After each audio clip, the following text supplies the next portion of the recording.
makes me think about, I had a client and he was seeing me, partner was seeing me. The mother wasn't seeing anyone. They were fine. They weren't fine, but she had the cysts, and the cysts were, large. It took out, they said, a 2-liter taken out of her. Oh. And size of a 2-liter. And they said, hey man, if you don't have this baby soon, they're in college. If you don't have this baby within the next year or so, you're probably never going to have a baby as a married couple. So imagine getting ready to graduate as a college student, and then you're like, hey, you're doing this now or never. And so they decided to have a baby. He came in to see me because he thought his wife was going to die from this cyst on her ovaries, and that was like eating away at things. Wow. And then he's excited. We're happy. We did it. And then he said, as the doctor said, we either do this now or never having a kid. And I was like, oh my God. So then they went through trying to have a kid, and it's not happening, and it's not happening, and it's not happening. And he's not getting a job, and things are getting heavier, right? And this is a couple year ordeal, me working with this awesome boy. And they have the kid. They get pregnant. Everybody's freaking out the whole time, anxious that, something was going to happen. And that anxiety with the partner was real. And I say, hey man, you need to tell your wife. You need to tell your wife that you're seeing me, that you're working on stuff. No, I don't want to put it on her. I don't want her to worry about me. Just needs to take care of herself. So he never tells her, which is fine. A year or so goes by, right? He emails me, gives me a gift, awesome gift. And he said, the baby's fine. My wife's fine, right? And it was magnificent. So the reason why I bring this up is because, I work with a lot of men too.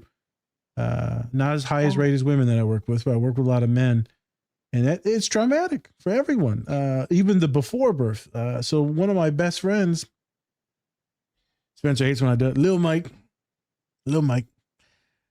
Yeah, that's his name right now. Right now. What do you know? When the podcast starts off, it's a different name. It's Black Mike. There it is. There it is. Two descriptions, either short or black. I don't know. I was like, are these two different people? Nope, same person. Same guy. Guy. So it's messed up. They told him and his wife, they've already had, I'm not going to get that. There was already complication with the previous birth. So this one, this is public knowledge, so I can share this one. They say, hey man, there's some defects going on with the baby. You probably need to terminate the pregnancy. And then they went and got another opinion, right? And it's like, from the University of Michigan, they decide to have the baby. Baby comes out perfectly fine. Perfectly fine, no complications. Doctors are like, it's a miracle, because there should have been tons of stuff with the neurology in their brain. Let me choke back these emotions real quick. There we go. So I got to see the baby.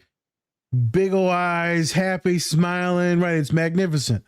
Magnificent. There's the second child, right? And it was magnificent because they already had complications with the previous kid that didn't make it. So to see the baby is crazy. So can you imagine the trauma and the anxiety that he walks around with now? And this is a very strong, engineered, neurodivergent Black male. He ain't talking to no one about nothing. Didn't tell me about this until afterwards. And I said, how come you didn't text me? I said, what about that text I sent you a while ago? He said, I still ain't responded to your text since November. Hey, you asshole. I'm one of your best. You were going to name, I was going to be the godfather of this kid. You didn't even text me. So a lot of men won't say anything. A lot of Black and brown men ain't going to say anything. So I love that you brought up the partners, because a lot of them will be suffering. I know we're focusing on women. But this stuff affects everyone. No one gets, this is your child. Well, and I think there are important stats here. I mean, when you're looking at mental health issues during the perinatal period, so pregnancy, postpartum for women, it's 1 in 5 that we know of, right? Yeah. So the people that are actually, that we know of and, are either reaching out for support, right? Or putting it on 1 in 5 prenatal tests and stuff. But for men, it's 1 in 10, which I find very interesting, right? So to me, that's also a pretty high number, right? I mean, it's not as high as women, but that there's also a piece, right? Like if mom is struggling, that often dad is struggling too, right? So they can kind of be playing off each other. But sometimes, like I had a client, I saw her during pregnancy, and then she was actually good in postpartum. And she said, I think my husband has postpartum depression. So yeah, let's get him screened and get him some help. Yep. So sometimes we see it kind of flip-flop in there too. But yeah, so 1 in 10 men, right, have some sort of mental health, something I going guarantee on. it's higher. I guarantee During it's harder. We're pregnancy, just not, postpartum. we're not getting to seek it. Hopefully this podcast will We help a don't few get dudes everybody. to go talk. You don't have to sit there and suffer. You don't want to be burdened to your partner. Go talk to some big boy like me, or you can talk to a woman identified client. Go talk to someone, man. Yeah. But yeah, the scene, I get it. That trauma and all the medical trauma, that makes sense. Little T, big T, it's all terrible. Yeah. Yep. That third scene I thought was awesome. I think I want to do some real good talking in this third scene here. Okay. Yeah. So third scene, is after she had the baby, brought the baby home. Baby starts crying. And she does not know really kind of what to do in this situation, right? She's looking at it through a chemist's view. She's looking at it as a science. You only do it this way or this way. That's it. And so then she sees her neighbor, and they're playing with her kids, looks happy. So she's like, well, I'm going to go over there and see what the hell I need to do if I can be that happy. Goes over there, and her neighbor instantly sees that she is struggling, having a hard time with the baby. And then, of course, as she goes in there, she's having having some friends over. And the friends are like, what the fuck? Now we got to deal with a crying baby. We just wanted to play cards or something, We just wanted to we want to talk, gossip, play cards, drink some root beers. I don't know. All that fun stuff. And then goes over, and then they get to talking, and neighbor just kind of tells her like, hey, this is not like a science project. Like you're really smart, but you're dumb.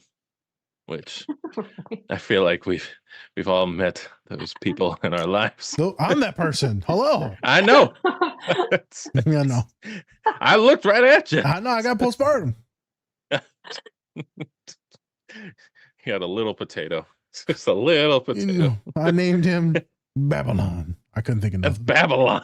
What? I couldn't think of nothing. Anyway, having this conversation, and she's pretty much breaking down like, hey, you've been having these thoughts, these negative thoughts, like, hey, what is it? I want to get rid of my baby. I want to get rid of her. Probably some other things in there as well that maybe she didn't want to bring up too.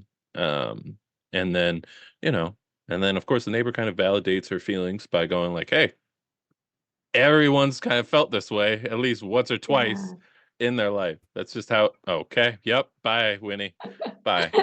For people on the podcast side, Notch just threw away Winnie the Pooh. Yeah. So this is your baby. Uh-oh. There it goes.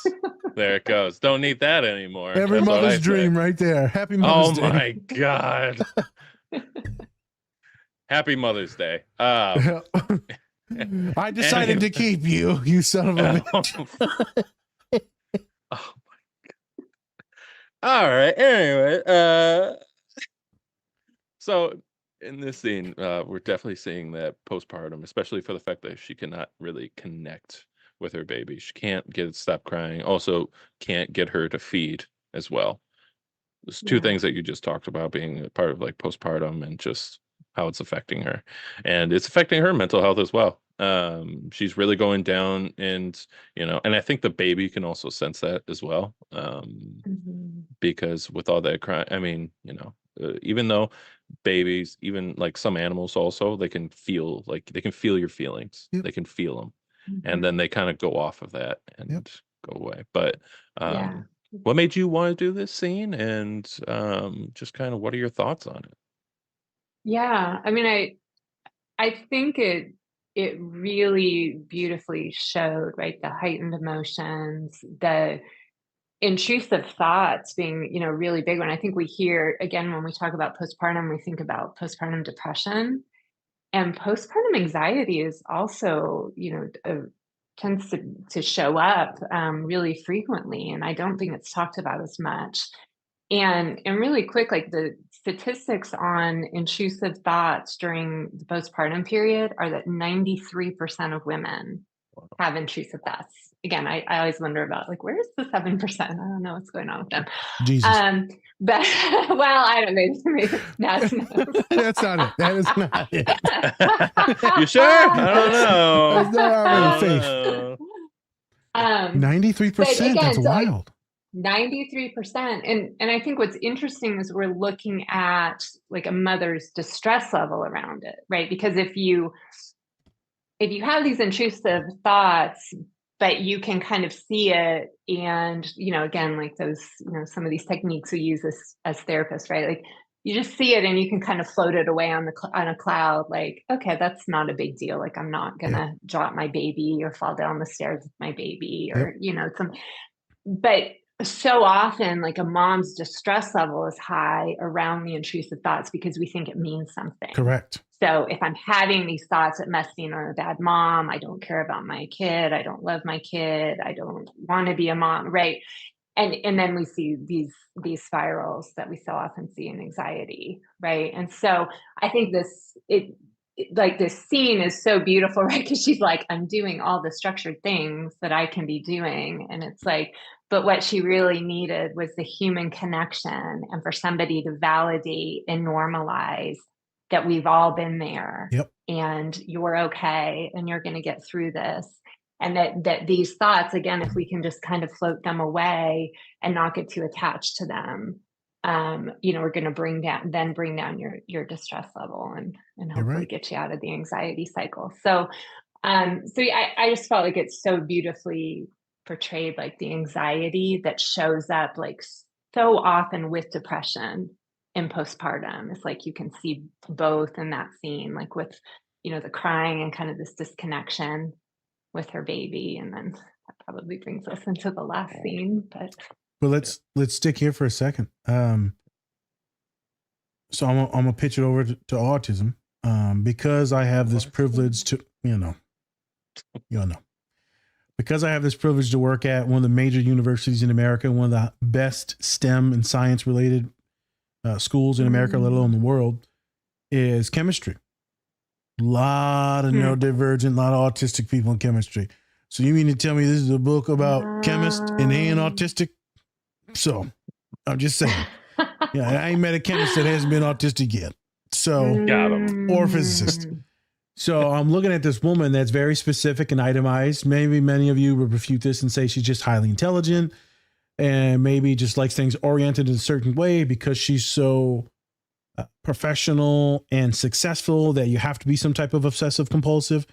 I agree with that. For a lot of folks that get master's degrees, PhD, you have to be some type of obsessed to get a master's or PhD, some level of anxiety that propels you to do well, that helps your executive functioning get things done. Hey, thanks for watching this video. Check out the full episode on our channel and anywhere you find podcasts. Also, remember to like and subscribe. Whoop whoop.